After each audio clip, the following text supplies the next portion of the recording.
Écoutez bien, si vous vendez votre maison aujourd'hui, vous ne vendez pas un objet, vous gérez la vente de votre plus gros actif financier. Pourtant, la plupart des gens traitent ça comme une simple vente sur Vinted. Résultat, 90% des vendeurs laissent entre 10 et 30 000 euros sur la table simplement parce qu'ils n'ont pas de stratégie. Aujourd'hui, je vais vous communiquer le processus exact qu'on utilise en agence pour vendre votre bien au prix du marché, alors que votre voisin, lui, galère depuis 6 mois. Pas de blabla, juste des mathématiques et de la psychologie de terrain. Et tout commence par le prix. L'erreur fatale, c'est de fixer votre prix en fonction de ce que votre voisin affiche sur Internet. C'est ce qu'on appelle, nous, le prix fantasme. Ce que vous voyez sur les portails immobiliers, c'est le souhait du vendeur, pas forcément la réalité. Les données sont suffisamment claires.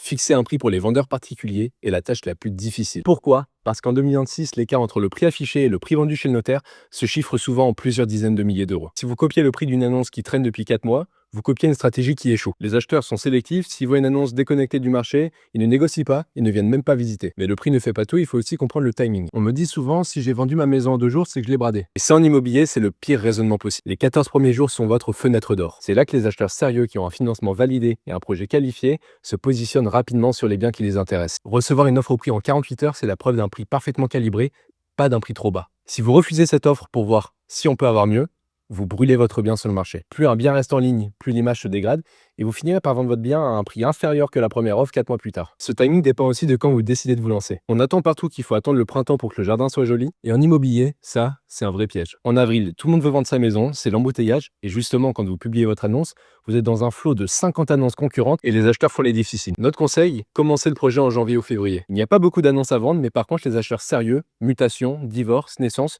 sont bien présents sur le marché. Et comme vous êtes le seul choix de qualité, c'est vous qui menez la négociation et non l'inverse. Moins de concurrence au niveau de l'offre, c'est mathématiquement moins de négociation au niveau de la demande. Et pour mener cette négociation, votre dossier, il doit être intouchable. Ne faites pas l'erreur de dépenser 15 000 euros dans une cuisine neuve avant de vendre, vous ne les récupérerez jamais. Par contre, il est requis d'investir dans vos diagnostics techniques avant de vendre pour de la transparence et pour des questions légales. Si un acheteur découvre une petite anomalie électrique lors du compromis, il va s'en servir pour négocier 5 000 euros de baisse. Or, si vous réparez ce défaut pour 300 euros avant la première visite, vous compterez cette objection et donc vous gardez vos 5 000 euros. Essayez d'être le plus irréprochable possible sur le papier pour être intraitable sur votre négociation. Enfin, parlons de la commission. Beaucoup pensent que vendre seul permet d'économiser la commission de l'agent immobilier, mais regardons les faits. Les études montrent que les maisons vendues par un professionnel se vendent en moyenne 8% plus cher que les maisons vendues par des particuliers. Et sur une maison à 400 000 euros, c'est quand même 32 000 euros de différence. En voulant économiser une commission, vous laissez en réalité une part de votre patrimoine massif sur la table. Rappelez-vous que 59% des vendeurs particuliers finissent par baisser leur prix au moins une fois avant de vendre et que 60% des vendeurs particuliers finissent par passer par une agence immobilière. L'agent immobilier, quand il est efficace et travaille bien, ce n'est pas un coût, c'est un investissement. Il débloque la valeur de votre bien et sécurise une transaction qui peut s'avérer réellement complexe. Vendre votre maison, c'est certainement l'un des actes financiers les plus importants de votre vie. Ne le confiez pas au hasard ou au feeling. Le marché immobilier de 2026 ne pardonne pas l'amateurisme. Si vous voulez qu'on applique tout ce processus à votre projet immobilier, qu'on analyse les vrais chiffres de votre quartier et qu'on sécurise votre prix net vendeur, rencontrons-nous à l'agence autour d'un café. On vendra pas sur un prix fantasme, on vendra sur une stratégie qui gagne réellement.